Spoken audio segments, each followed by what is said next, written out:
কিয়ামতের দিনটা বড্ড ভয়ঙ্কর, কেউ সুপারিশ করার সাহস পাবে না। আরে আমার অবস্থা কি আমি জানি না, আমি আবার কারোর জন্য সুপারিশ করবো? কথা বুঝেন নাই? আমার কি হবে আমি জানি, তা আমি আরেকজনের নিয়ে টেনশন করার সুযোগ কোথায়? ইয়া নাফসি ইয়া নাফসি, আল্লাহ আমারে বাঁচাও আমারে বাঁচাও আমারে বাঁচাও। কাঁদতে কাঁদতে মানুষ হয়রান হয়ে যাবে, এ নাকি আবার আরেকজনের বাঁচাবে। বিশ্বনবী বলেন, বিশ্বনবী একবার ছাগলের রান খাচ্ছিলেন, রান খেতে খেতে বিশ্বনবী বলেন, আনা সাইয়্যিদুন নাসি ইয়াউমাল কিয়ামা, আমি কিয়ামতের দিন সর্বশ্রেষ্ঠ হব, মানুষের মধ্যে সর্বশ্রেষ্ঠ সেরা আমি বিশ্বনবী। আলহামদুলিল্লাহ পড়েন। বিশ্বনবী বলেন সেদিনটা বড্ড ভয়ঙ্কর, সেদিন কেউ কারো কোনো উপকারে আসবে না, বন্ধু বন্ধুর কাজে আসবে না, স্ত্রী স্বামীর উপকারে আসবে না, স্বামী স্ত্রীর উপকারে আসবে না, পীর সাহেব মুরিদরে বাঁচাতে পারবে না, মুরিদ পীর সাহেবরে বাঁচাতে পারবে না, নেতা কর্মীর পরিচয় দিবে না, কর্মী নেতার পরিচয় দিবে না, ভাই বোনকে চিনবে না, বোন ভাইকে চিনবে না, বাবা তার সন্তানকে চিনবে না, মেয়েকে দেখে মা দৌড়ে দৌড়ে পালাবে। বড্ড ভয়ঙ্কর দিন। বিশ্বনবী বলবেন জমিনটা এখনকার মতো থাকবে না, পুরো জমিনটা সমান হয়ে যাবে, ফ্ল্যাট, এখন তো গোল, তখন ফ্ল্যাট, সবাই এক জমিনের উপরে দাঁড়াবে, সূর্যটা মাথার কাছে চলে আসবে, সূর্যের গরমে মানুষের মাথার মগজ গলে গলে কানের ছিদ্র নাকের ছিদ্র দিয়ে বেয়ে বেয়ে পড়বে। আহ, সবাই হয়রান পেরেশান ক্লান্ত শ্রান্ত। মানুষগুলো বলবে বাঁচার কোনো উপায় নাই। 50,000 বছর মানুষ এরকম দৌড়াবে, চিৎকার করবে, কাঁদবে, বাঁচার কোনো উপায় নাই। সবাই বলবে আহ, আল্লাহ যদি বিচারটা শুরু করতো, যা হবার হবে, আগে বিচার শুরু করো। বিচারই শুরু হয় না, বিচার শুরু হইতে 50,000 বছর। আল্লাহ, 50,000 বছর, 5,000, 15,000 না, 50,000 বছর এরকম যাবে। মানুষগুলো কাঁদতে কাঁদতে বলবে চলো আমরা আদম আলাইহিস সালামের কাছে যাই, যেন আল্লাহর যে সুপারিশ করে, আল্লাহ আপনি বিচার শুরু করেন। কিয়ামতের ময়দানে সবাই মিলে সাইয়েদনা আদম আলাইহিস সালামের কাছে যেয়ে বলবে ইয়া আবাল বাশার ইয়া আউয়ালাল আম্বিয়া, ও আদম নবী, আপনি দুনিয়ার বুকে প্রথম নবী, আল্লাহ নিজ হাতে আপনারে 60 হাত লম্বা করে বানিয়েছেন, আপনার সম্মানে ফেরেশতাদেরকে সেজদা দিতে বলেছেন, দুনিয়ার প্রথম নবী, প্রথম মানুষ আপনি, আপনি আল্লাহর যে সুপারিশ করেন যেন আল্লাহ বিচার শুরু করে। আদম আলাইহিস সালাম বলবেন আমি পারবো না, কারণ আল্লাহ আমাকে একটা নিষিদ্ধ গাছের কাছে যেতে নিষেধ করেছিল, আমি ভুল করে এই গাছের ফল খেয়েছি। নাফসি নাফসি, আজকে আমার কি হবে আমি জানি না, আমি বড় লজ্জিত। আমারে যদি আল্লাহ জিজ্ঞেস করে কেন খাইছিলাম, আমার কোনো উত্তর নাই, তোমারে বাঁচাবো কেমনে আমি? নবীরা থার করে কাঁপবে সেদিন। আদম আলাইহিস সালাম বলবেন আমি পারবো না, মাফ করো আমাকে, আমি পারবো না, ওই যে ভুল করে গন্ধম খেয়ে ফেলেছি, নিষিদ্ধ গাছের ফল খেয়ে ফেলেছে, আমি বড় লজ্জিত অনুতপ্ত, আমি পারবো না। আজকে আল্লাহ এত রাগান্বিত হয়েছে, আগে কখনো আল্লাহ এত রাগান্বিত হয় নাই, ভবিষ্যতে আল্লাহ কখনো এত রাগান্বিত হবে না, আমি পারবো না। এক কাজ করো, তোমরা নূহ আলাইহিস সালামের কাছে যাও। কোন নবী? লোকেরা এবার পাগলের মতো দৌড়াতে দৌড়াতে আল্লাহর নবী নূহ আলাইহিস সালামের কাছে যেয়ে বলবে ইয়া নবী আল্লাহ নূহ, আনতা আউয়ালুর রুসুলি ফিল আরদ, আপনি জমিনে প্রথম রাসূল। আদম আলাইহিস সালাম নবী ছিলেন, রাসূল ছিলেন না, এই দুনিয়ার বুকে প্রথম রাসূল ছিলেন আল্লাহর নবী নূহ আলাইহিস সালাম। সবাই বলবে ও নবী আল্লাহ নূহ, রাসূল আল্লাহ নূহ, আল্লাহ আপনাকে আবদান শাকুরা, শুকরগুজার বান্দা বলে কোরআনে বলেছে। কোরআনে নূহ আলাইহিস সালামের নামেও সূরা আছে না নাই? আপনি আল্লাহর প্রিয় বান্দা, প্রিয় রাসূল। দেখেন আমাদের কি দশা, ঘামতে ঘামতে শেষ, জমিনটা তামার জমিন, সূর্যটা মাথার কাছে, কি করবো আর পারি না, ঘামতে ঘামতে আর কত ঘামবো, কত দাঁড়িয়ে থাকবো। আল্লাহরে যে বলেন বিচার যেন শুরু করে। নূহ আলাইহিস সালাম বলবেন আমিও পারবো না, আমিও পারবো না, আমি আমার ছেলের জন্য এক কথা বলে ভুল করে ফেলছি। যখন মহাপ্লাবন হবে আমি বললাম আল্লাহ আমার কলিজার টুকরা সন্তান রে বাঁচান। আল্লাহ বললেন ও নূহ, সে তোমার সন্তান না, কারণ সে ঈমান আনে নাই, সে পাহাড়ের উপর দাঁড়িয়েছে, দেখি কেমনে সে বাঁচে। ওই যে আমি একটা না বুঝে আবদার করেছি, আল্লাহ আমার উপর রেগে গিয়েছিলেন। আজকে আল্লাহ ওই ব্যাপারে যদি আমারে প্রশ্ন করে, আমার কোনো জবাব নাই, আমি পারবো না, মাফ করো। তোমরা সবাই মিলে আল্লাহর খলিল ইব্রাহিম আলাইহিস সালামের কাছে যাও। লোকগুলো পাগলের মতো খুঁজতে আরম্ভ করবে, অযুত লক্ষ নিযুত কোটি মানুষের ভিড়ে আল্লাহর খলিল ইব্রাহিমকে যেয়ে বলবে ইয়া খলিলুল্লাহ, ও আল্লাহর খলিল, আল্লাহ আপনাকে বড্ড ভালোবেসেছেন, আপনি কাবা বানিয়েছেন, আল্লাহ আপনাকে বড্ড পছন্দ করেন। দেখেন আমাদের কি অবস্থা, আপনি যে আল্লাহর কাছে সুপারিশ করেন যেন আল্লাহ আজকে বিচার শুরু করে। আল্লাহর নবী ইব্রাহিম বলবেন আমিও পারবো না, আমি আমার জীবদ্দশায় 3টা মিথ্যা বলেছি। কয়টা? আসলে মিথ্যা না, একটু টুইস্ট করে কৌশল করে কথা বলেছিলেন, ওইটাকে হাদিসে মিথ্যা বলা হয়েছে। আমি জীবনে 3টা মিথ্যা বলেছি, জীবন বাঁচানোর তাগিদে কৌশল করে 3টা কথা বলেছি। আজকের এই কঠিন ময়দানে আল্লাহ যদি ওই 3টা কথার ব্যাপারে জিজ্ঞেস করে, লজ্জায় আমি মাথা দেখাতে পারবো না, আমিও পারবো না। আমিও পারবো না। আজকে আল্লাহ এত রেগে আছে, আগে কখনো এত রাগে নাই, পরেও রাখবে না। তোমরা সবাই মিলে বনি ইসরাইলের নবী মুসা আলাইহিস সালামের কাছে যাও। সবাই এবার যাবে মুসা আলাইহিস সালামের কাছে, যেয়ে বলবে, ইয়া নবী আল্লাহ মুসা, আপনি ছিলেন কালিমুল্লাহ, আল্লাহর সাথে সরাসরি কথা বলতেন। রব্বুল আলামিন আপনাকে তাওরাত কিতাব দিয়েছেন, আপনি যে একটু সুপারিশ করেন। আল্লাহর নবী মুসা বলবেন, মাফ করো, আমিও পারবো না। আমি দুনিয়ার বুকে ভুল করে একটা মানুষকে মেরে ফেলেছি। আমি মারছিলাম আদব শিক্ষা দেওয়ার জন্য, এক থাপ্পড়ে, থাপ্পড়ে যে ওই লোক মরেই যাবে আমি জানতাম না। আজকে আল্লাহ যদি জিজ্ঞেস করে কেন মারলা, জবাব আছে? ওই লজ্জায় আমি অনুতপ্ত, আমি পারবো না, আমার এই কথা বলো না। আজকে আল্লাহ বড্ড রেগে আছে, আমি পারবো না। তোমরা আল্লাহর নবী সাল্লাল্লাহু আলাইহি সাল্লামের কাছে যাও। কিয়ামতের ময়দানে মানুষগুলো পাগল পাড়া হয়ে আল্লাহর নবী ঈসা আলাইহিস সালামের কাছে যাবে, যে বলবে, নবী ঈসা আপনি রূহুল্লাহ, বাবা ছাড়া আল্লাহ আপনাকে বানিয়েছেন, ইনজিল কিতাব দিয়েছেন, মৃত মানুষকে আপনি জীবিত করতে পারতেন। আজকের এই কঠিন বিপদের দিনে আপনি আমাদের সাহায্য করেন। আল্লাহর কাছে যে বলেন যেন বিচার শুরু করে। ঈসা আলাইহিস সালাম বলবেন, আমিও পারবো না।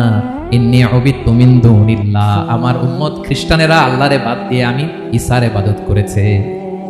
আমার মা ম্যারি আর আমাকে ডাকতো জেসাস ক্রাইস্ট, আমার ইবাদত করেছে। যদিও আমি আমার ইবাদত করতে বলি না, ঈসা আলাইহিস সালামও ইবাদত করতে বলেছেন একজনের, তিনি কে? আল্লাহর নবী ঈসা আলাইহিস সালাম বলবেন, আমিও পারবো না। আজকে আল্লাহ অনেক রেগে আছে, আমি পারবো না। তবে একটা পরামর্শ দিতে পারি, একটা সাজেশন দিতে পারি। আজকের দিনে এই কঠিন মুসিবতের কালে, এই কঠিন সময়ে কেউ আল্লাহর দরবারে দাঁড়িয়ে একটা টু শব্দ করার ক্ষমতা কারো নাই, একমাত্র আখিরি জামানার পয়গম্বর বিশ্বনবী মুহাম্মদুর রাসূলুল্লাহ ছাড়া। মানুষগুলো এবার আগুনের মধ্যে পানি দিলে যেমনি আগুন নিভে যায়, দাউ দাউ করা হৃদয়ে জ্বলন্ত আগুন তাদের ঠান্ডা হবে। কিয়ামতের ময়দানে ওই বিভীষিকাময় সময়ে, মুসিবতের কালে মানুষগুলো পাগল হয়ে বিশ্বনবীকে খুঁজতে আরম্ভ করবে। সবাই মিলে বিশ্বনবীর কাছে যেয়ে বলবে, ইয়া রাহমাতাল লিল আলামিন, ইয়া খাতামান নবীন, রাহমাতাল লিল আলামিন। দেখেন আমাদের কি অবস্থা, কি কঠিন বিপদে আমরা আছি, দাঁড়াতে পারি না, সূর্যের আলোতে ঘেমে হয়রান। আজকে কেউ সুপারিশ করতে পারবে না। সব নবীরা অপারগতা স্বীকার করেছে, তারা বলেছে আপনি ছাড়া কেউ নাকি আল্লাহর সামনে দাঁড়াতে পারবেন না, আপনি একটু সুপারিশ করেন। বিশ্বনবী বলবেন, আসো আসো, আজকের দিনে আমি ছাড়া আল্লাহর সামনে কেউ দাঁড়াতে পারবে না।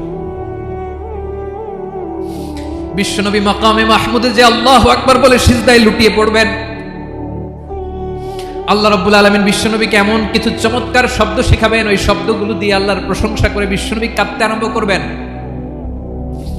বিশ্বনবী এমন ভাবে অজর দ্বারায় সিজদায় লুটিয়ে পড়ে কাঁদবেন, রব্বুল আলামিনের রহমতের দরিয়ায় জোশ লেগে যাবে।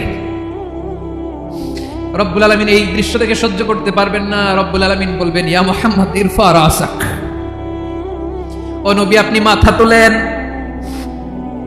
মাথা তোলেন, আপনার কান্না আমি সহ্য করতে পারি না।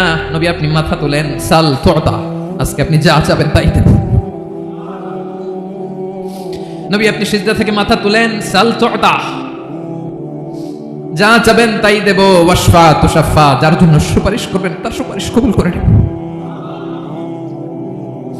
বিশ্বনবী এবার মাথা তুলবেন।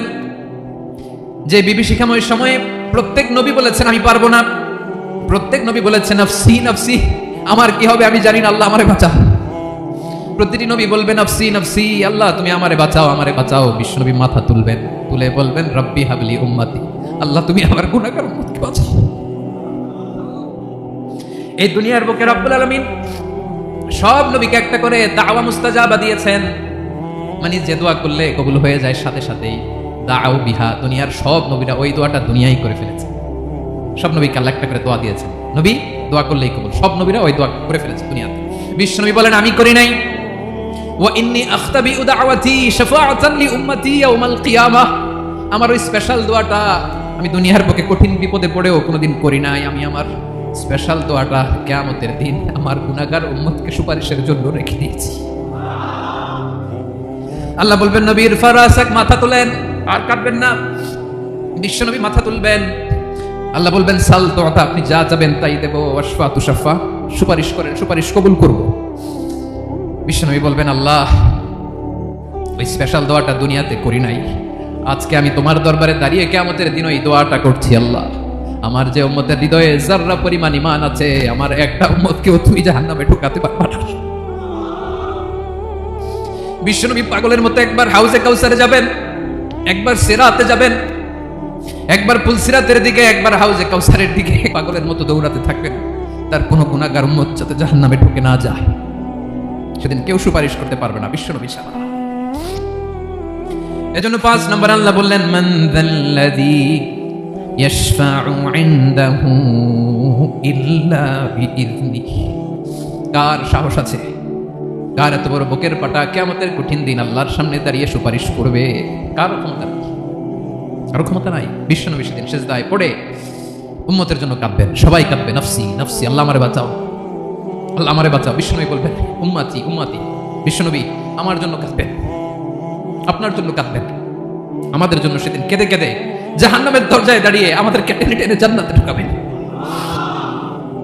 এজন্য এই বিশ্বনবীর ভালোবাসা যেন আমাদের হৃদয়ে ভরপুর থাকে। আমার ভাইয়েরা, প্রতি শুক্রবার বিশ্বনবীর উপরে বেশি বেশি যেন আমরা দুরূদ পড়ি। আমরা যখন বিশ্বনবীর সালাম দেই, দুরূদ পড়ি, একদল স্পেশাল ফেরেশতা আছে যারা বিশ্বনবীর দুরূদটা নিয়ে সরাসরি বিশ্বনবীর রওজায় যায়, যে বলে অমুকের বেটা অমুক আপনারে সালাম দিয়েছে। বিশ্বনবী নিজ কবরের থেকে নিজেই সালামের উত্তর দেয়।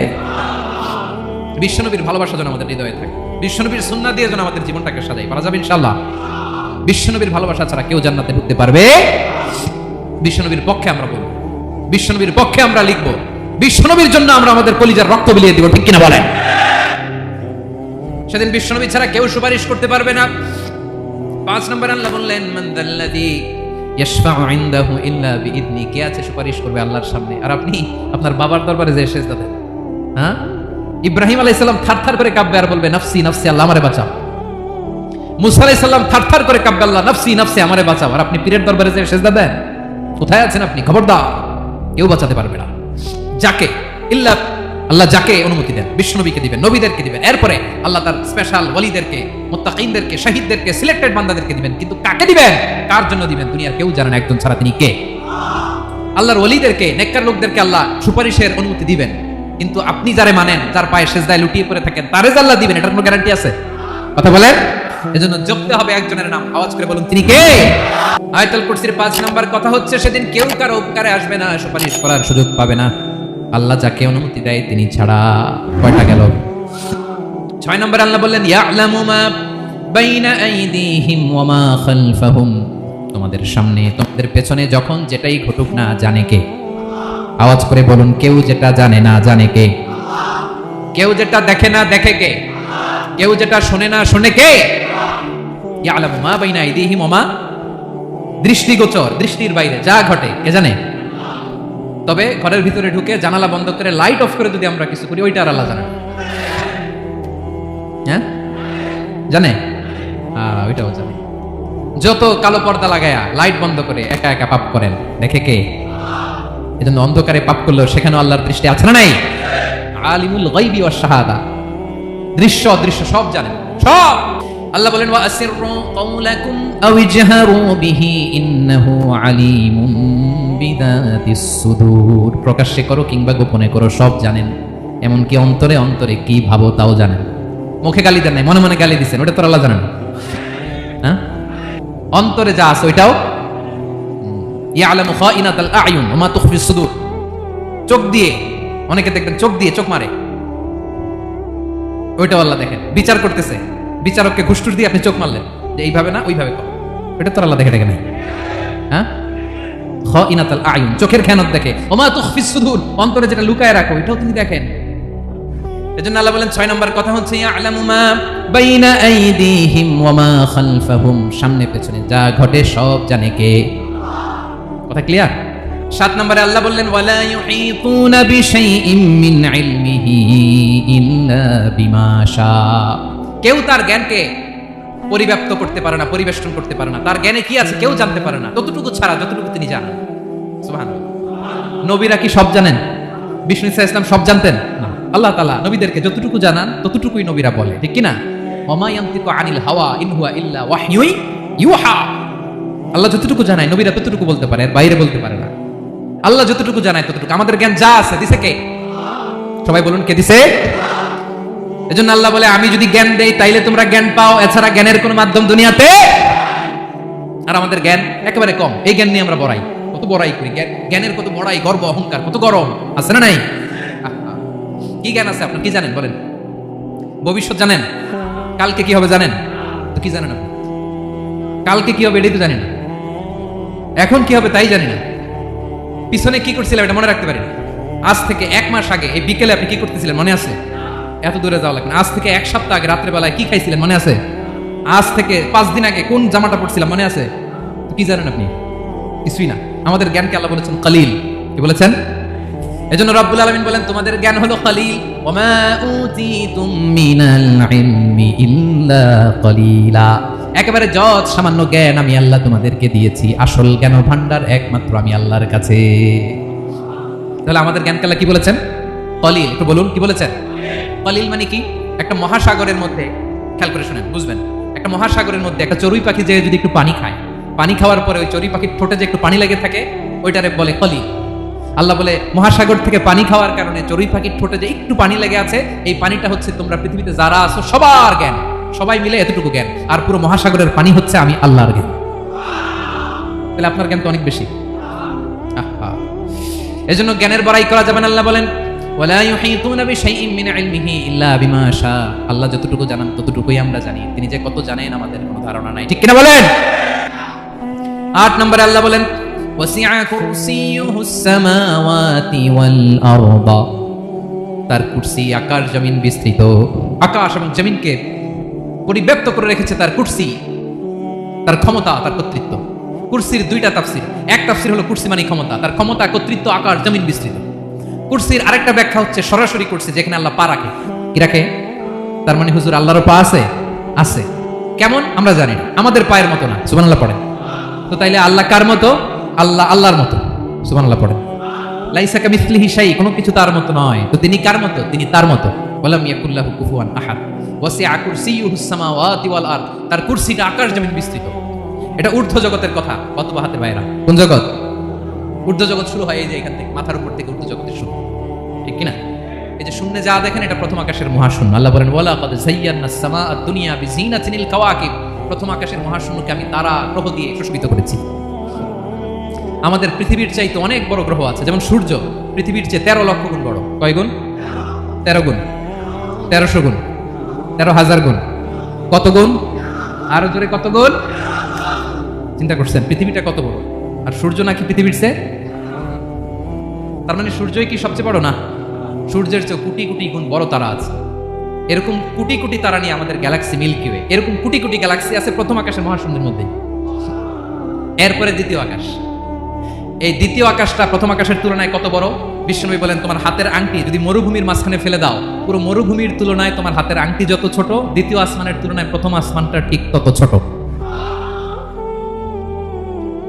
তৃতীয় আসমান আবার এরকম, ওইটার তুলনায় দ্বিতীয় আসমানটা একটা আংটির সমান।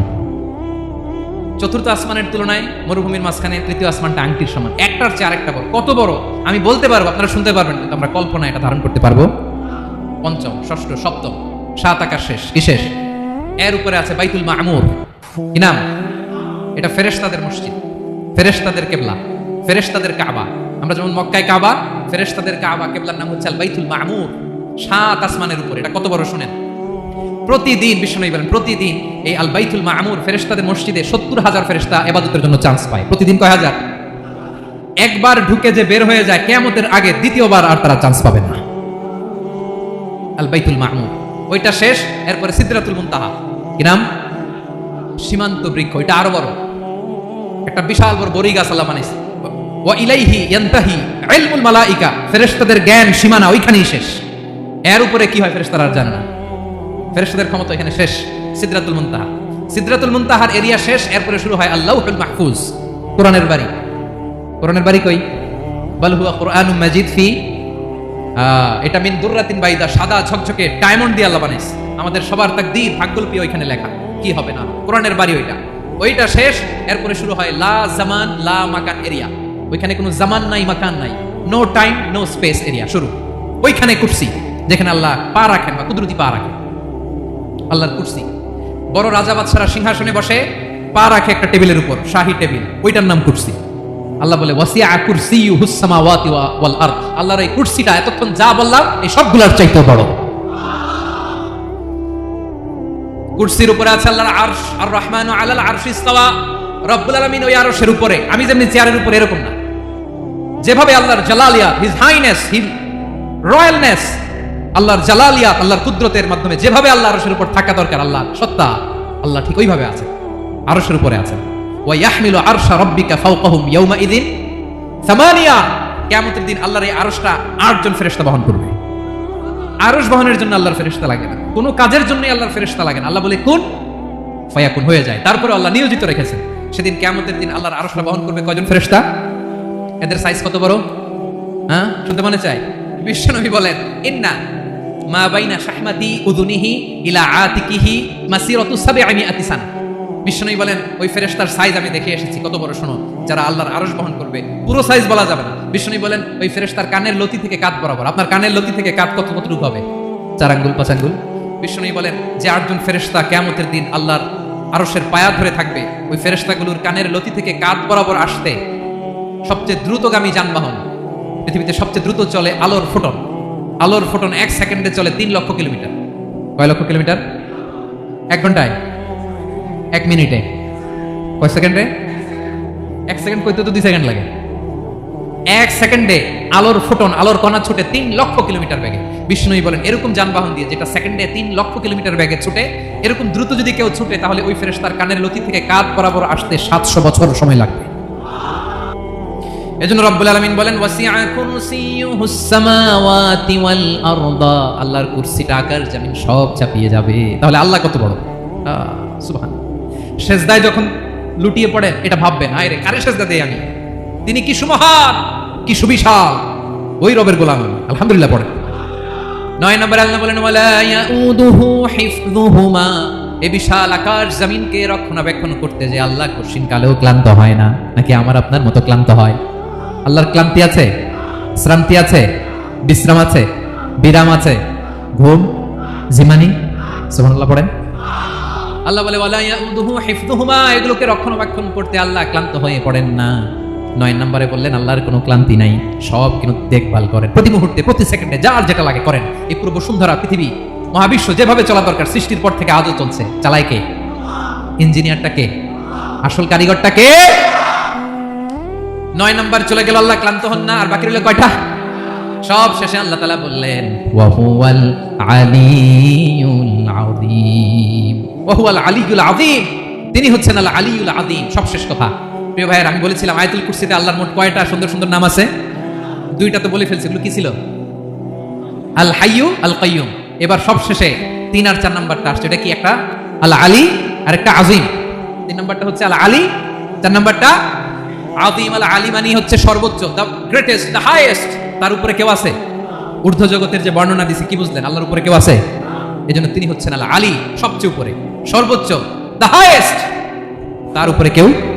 এজন্য আল্লাহ বলেন, সাব্বিহ ইসমা রাব্বিকাল আ'লা। আল আলিয়ার আল আ'লা কাছাকাছি অর্থ, প্রশংসা করো ওই আল্লাহর যিনি হলেন আ'লা, সবচেয়ে বড়। তার চেয়ে বড় কেউ আছে নাকি? তার উপরে কেউ আছে নাকি? আল আ'লা। এজন্য আমরা যখন সিজদায় লুটিয়ে পড়ি, আমরা যখন সবচেয়ে নিচে যাই, আমরা বলি আল্লাহ তুমি সবচেয়ে উপরে। আমরা যখন সিজদায় যাই, আমরা তখন সবচেয়ে কি? নিচে, তাই না?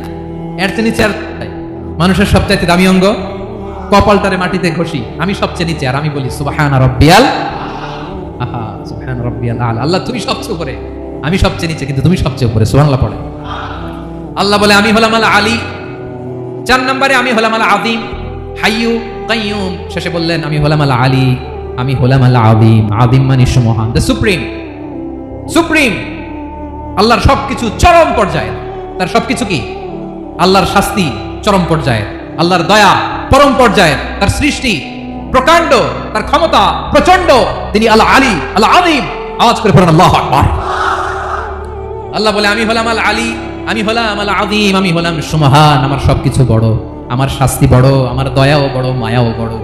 আমি যখন শাস্তি দেই, আমার শাস্তির মতো কেউ শাস্তি দিতে পারে না। আমি আল্লাহ সবসময় ধরি না, ধরলে ছাড়ি না, ঠিক কিনা? ধরে ধরে ধরে না, ধরলে আল্লাহ সাবধান। যখন আযাব আসবে, গজব আসবে, পালাবার জায়গা খুঁজে পাওয়া যাবে। সামান্য ভূমিকম্প দিলে আমাদের অবস্থা কি হয় দেখেন তো? হ্যাঁ, সামান্য একটু ভূমিকম্প দিলে বাঁচার উপায় আছে? আল আযীম, ইন্না যালজালাতাস সাআতি শাইউন আযীম। কিয়ামতের সেই প্রকম্পনটা বড় ভয়ঙ্কর, বড় ভয়ঙ্কর। এজন্য আমরা সে আল্লাহর ইবাদত করি যিনি কখনো ঘুমান না, যিনি ক্লান্ত হন না, যার লয় নাই, যার কোনো ক্ষয় নাই, যিনি ছাড়া আমাদের বাঁচার কোনো উপায় নাই, ঠিক কিনা বলেন? 10 নম্বর ক্লিয়ার? আলহামদুলিল্লাহ পড়েন। যা বললাম আমরা যেন আমল করতে পারি। তাহলে একটি আয়াতের তাফসীর শুনলাম। আয়াতটার নাম প্রত্যেক ফরজ নামাজের পরে পড়বেন, সকাল সন্ধ্যা পড়বেন, ওয়াজিফা হিসেবে মানবেন তো? কোন সূরায়? আয়াত নাম্বার মোট কয়টা কথা? 1 নাম্বার, আল্লাহ ছাড়া কোনো ইলাহ নাই, তাকে ছাড়া কাউকে সেজদা দেব। 2 নাম্বার, তিনি আল হাইয়ুল কাইয়ুম, সব মরবে তিনি মরবে, গোটা বিশ্ব তার কাছে ঠেকা, তিনি কারো কাছে ঠেকা। 3 নাম্বার, তার ঘুমও নাই, ঘুমের আগে যে ঝিমুনি আছে সেটাও। 4 নাম্বার, আকাশ জমিন এর মাঝে যা আছে সবকিছুর আসল মালিকানা কার? 5 নাম্বার, কিয়ামতের দিন যখন থারথার করে নবীরা কাঁপবে, তার অনুমতি ছাড়া কেউ আল্লাহর দরবারে দাঁড়িয়ে সুপারিশ করতে পারবে। 5 নাম্বার, আমাদের সামনে পেছনে উপরে নিচে প্রকাশ্যে গোপনে যা ঘটে কেউ দেখে না, দেখে কে? কেউ জানে না, জানে কে? আল্লাহর জ্ঞানের বাইরে নতুন করে কেউ জ্ঞান প্রডিউস করতে পারে না। তিনি যতটুকু জানায় ততটুকুই জানি, তিনি না জানালে জানানোর সাধ্য কারো। তার কুরসি, তার কর্তৃত্ব ক্ষমতা আকাশ জমিনকে বিস্তৃত করে আছে, ঠিক কিনা বলেন? কিন্তু মহাবিশ্বকে পরিচালনা করতে, রক্ষণাবেক্ষণ করতে তিনি খুব ক্লান্ত হয়ে যায় না? ক্লান্ত হয়? তিনি আল আলী, দ্য হাইয়েস্ট, সর্বোচ্চ, আল আযীম, দ্য সুপ্রিম, তার ক্ষমতার সামনে দাঁড়াবার ক্ষমতা কারো নাই, ঠিক কিনা বলেন? সে আল্লাহর গোলাম হতে পারে, আমরা খুশি না বেজার? আমরা যা করবো ওই আল্লাহর খুশি করার জন্য করবো, যা করবো আল্লাহর রাজি খুশির জন্য করব। মনের দুঃখ জ্বালা ফেসবুকে শেয়ার দেওয়ার আগে আমি শেয়ার দেবো কার সাথে? পারবেন? পারবেন? আল্লাহরে ভালো লাগে? আল্লাহরে মায়া লাগে? আল্লাহর কাছে চোখের পানি ছেড়ে কাঁদতে ভালো লাগে? আল্লাহর কাছে বলেন, ইদা সাআলতা ফাসআলিল্লাহ, বিষ্ণু বললেন যখন চাইবে আল্লাহর কাছে চাইবে। ওয়া ইদা ইসতাআনতা ফাসতাঈন বিল্লাহ, সাহায্য করার মালিক একজন, তিনি কে? আল্লাহ তাআলা আমাদের সবাইকে কথাগুলো বুঝার আমল করার তৌফিক দান করুন।